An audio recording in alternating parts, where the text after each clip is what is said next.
How'd you enjoy that Thursday night game? How'd you enjoy it as an Eagle fan? It made me feel a lot more confident about our chances to compete for the division title. I'll tell you that much. How about that? I mean, you clearly, along with Dak, you've got a quarterback that you got to feel confident in terms of top tier of this division. Even though Heineke looked well, but Jalen Hurts is the real deal. I think. I personally think so. That game last week, he played a near perfect game. He really did, in all ways, decision making, the throwing, what he could do with his legs. I was really excited, and he's a guy that.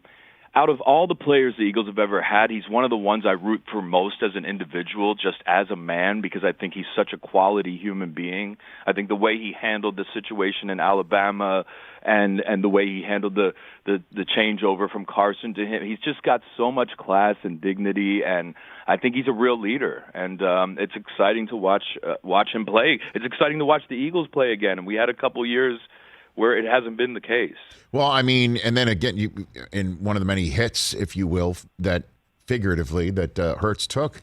How about the final game of last year, when the whole country's watching, because either the Washington football team or the Giants are going to make it, and if the Eagles win, they can actually be a factor, but not for themselves. They can still be a factor, and then Hurts gets pulled, and then the coach gets fired, but not really about that. It was so weird. And the fact that he was in the building where he got pulled for Tua and had an opportunity to be the starter for sure in a week one for this team and perform that way. I can't wait to watch him against San Francisco this weekend. This is a pretty big game for your team, Ryan. Me too. And I know that we're underdogs, but it's in Philly. I think we match up really well. Sadly, San Francisco is already a little banged up, and I just think if I were playing the Eagles, I'd be a little afraid right now. I just think they're a dynamic team. They've got chemistry back. It seems like the guys are having fun. Devonta Smith is such an exciting addition. I really think his future's so bright. And I've got enthusiasm again. I don't know if you saw this or not, Ryan Phillippe, at Ryan Phillippe on Twitter and Instagram, because we're still trying to figure out who your coach is. But today, Nick Sirianni appeared in his final media availability for the week in a Jalen Hurts T-shirt in cool. Yeah, it's Jalen Hurts in cool shades on a T-shirt. And I don't know what this is, or say that again, Chris? It's really swaggy, Ryan. It looks awesome. I'm going to check it out as soon as I get off. Like, you're going to want the T-shirt. Yeah, you're going to want the T-shirt. I mean, I don't, and it's cool. I think that's pretty cool. Yeah, Sirianni was sort of an unknown to a lot of us. I mean, you got familiar with the fact that he was a positions coach various places and had success, but still, a guy that was a surprise pick in a lot of ways. And it seems like the team loves him from what I gather, and he's bringing a newer, younger energy to the squad. And he called a hell of a game last week. Really, really interesting, really dynamic, really surprising at times, and really smart, I think, in a lot of ways. How about this? Your Eagles have got some hope here. Cowboys could be 0-2 by the end of the week. The only other team would have a win in the division is the one with their backup quarterback, although Heineke looked pretty good at times last night. We'll find out if it's the Giants' defense or the rest of the league, because they have to face Buffalo next week. This, again, the San Francisco coming, and that'll be a nice notch on the belt. It really would be.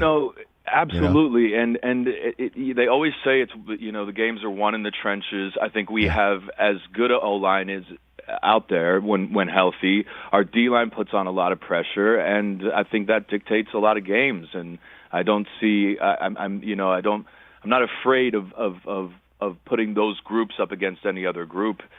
Certainly in our division. Yeah, and Jason Kelsey showed up with frosted hair yesterday, saying that he lost a bet with Zach Ertz, because he had to wear his hair like that if Ertz wasn't traded. He was betting him that he was going to get traded away from the.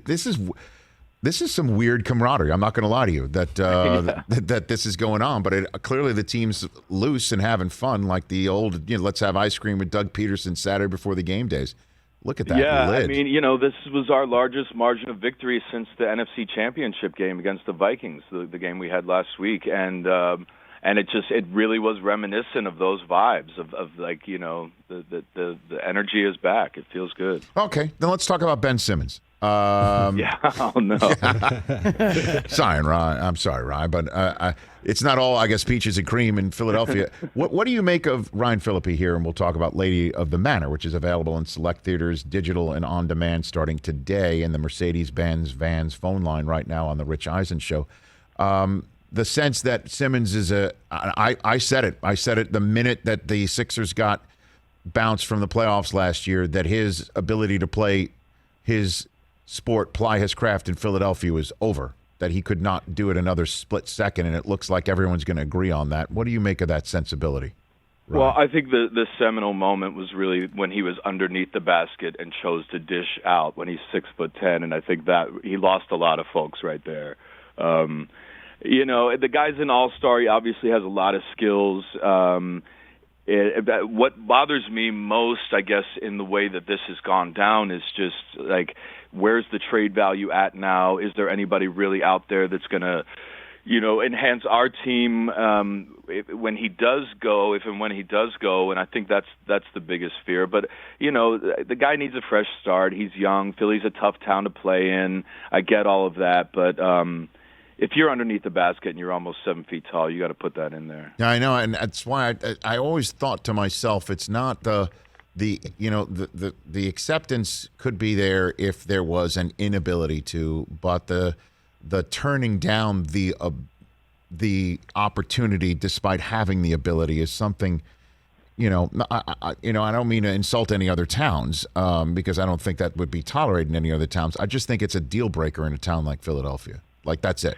That's a wrap. It is. You know? Yeah. I mean, Philly is about grit and hustle and fortitude and toughness. And I think that if you don't exemplify those traits, you're not going to catch on. You're not going to get the support or whatever it is. And I don't know. I just think that you don't want to waste Embiid's best years, and he is one of the most dominant players in the NBA right now, and you got to make sure that you complement that guy, and I think that should be the focus right now. Hey, you watched all the way to the end. Thanks for that. Watch more right here.